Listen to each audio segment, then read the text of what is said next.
The walls of Buckingham Palace have not trembled like this in decades. For most of the world, the coronation of King Charles III was an end to royal uncertainty, a new era blessed by tradition and shimmering with stylized continuity. Yet, away from the flashbulbs and glossy ceremonies, the real struggle for the future of the monarchy is only just beginning. And at the heart of this drama stands Prince William, executing a silent, ruthless consolidation of power so bold that even his own family is left reeling, blindsided by the pace and severity of his moves. Insiders whisper that what's unfolding behind the stately facade isn't a simple transition of ceremonial titles. It's nothing short of a covert campaign, equal parts modern coup and palace purge, intended to safeguard William's vision for a streamlined monarchy at any cost. The result? A royal family splintered, exhausted, and living under an atmosphere of suspicion where even the most loyal courtiers fret about their futures and reputations. William's playbook is brutal and brilliant in its clarity. First to fall, problematic relatives. Prince Andrew, once a key participant at royal ceremonies, has been pushed relentlessly into the background. Family gatherings are no longer his stage, his funding cut, his titles consigned to history. For decades, Andrew considered himself untouchable, but under William's new order, according to sources, he won't be allowed to embarrass the crown again. Behind the scenes, the process is coldly efficient. Lists are drawn up, security privileges reviewed, official staff reshuffled or let go overnight. Entire departments find themselves restructured. Lifelong advisors discover their access yanked with barely a week's notice. Nobody is immune. Not old friends, not even blood, confides a courtier who survived the first wave of cuts. If William suspects you're a risk or not fully loyal, you're out. But it's not only Andrew feeling the freeze. The Windsor Brotherhood remains shattered, as Prince Harry's exclusion from royal life grows ever more severe. Some insiders claim the orders have become explicit: absolutely no private invitations, total blackout for the Sussexes at family events, and secret pressure on Parliament to deny them any path back into formal royal duty. Even Harry's children, some say, will never be afforded full Windsor status. For William, unity means control. This is more than a feud, it's a full-scale containment strategy. Every royal appearance, from photo ops to charitable galas, is now a calculated display. At the center, William, flanked by his war cabinet, a hand-picked cadre of strategists, tech-savvy imagemakers, and personal loyalists. They meet in high-security rooms, monitor every headline, and are known for fast retaliation against leaks or acts of dissent.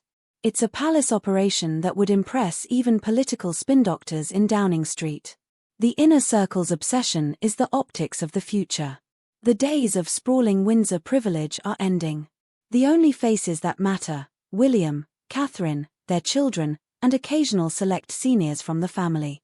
Distant cousins and scandal-prone relatives are being quietly erased from public programs, sometimes with a single line in a confidential memo. Meanwhile, the pressure on Queen Consort Camilla, King Charles, and Princess Anne has exploded. Camilla, who once imagined herself the wise matriarch steering Charles's reign, is increasingly seen as a relic of an older age, consulted for certain ceremonies, but rarely allowed into the real war rooms. King Charles, weakened by illness and succession fears, vacillates between indulgence and protest. But his hold on the old network of supporters is slipping, as William asserts the primacy of new blood. In the background, and the monarchy's iron hand, is often William's only real critic. At recent private dinners, witnesses say, Anne lectured William on the dangers of unchecked ambition. But even she sees the writing on the wall. Without bold action, the family could face total irrelevance. The Queen and Princess Catherine play roles of their own in this high-wire drama. Now stage-managed into public eye for carefully polished charity visits and appearances with disadvantaged children, their every outfit and utterance analyzed for signs of a kinder, humbler crown. But insiders claim even these gentle gestures are part of a larger strategy to balance William's ruthless edge with soft power and mass appeal. The ruthlessness extends to royal finances.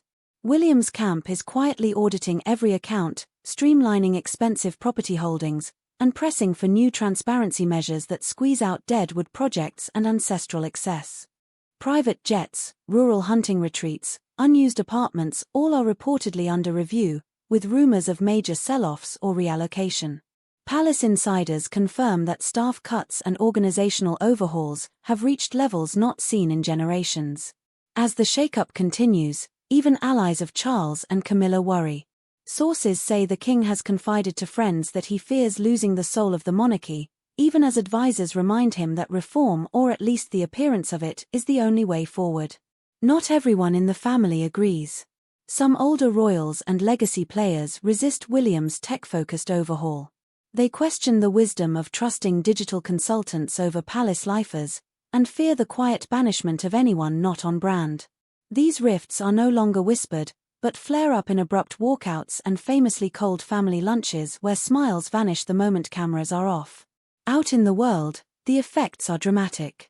Tabloid headlines fill with tales of secret exiles, palace purges, and the Windsor Cold War.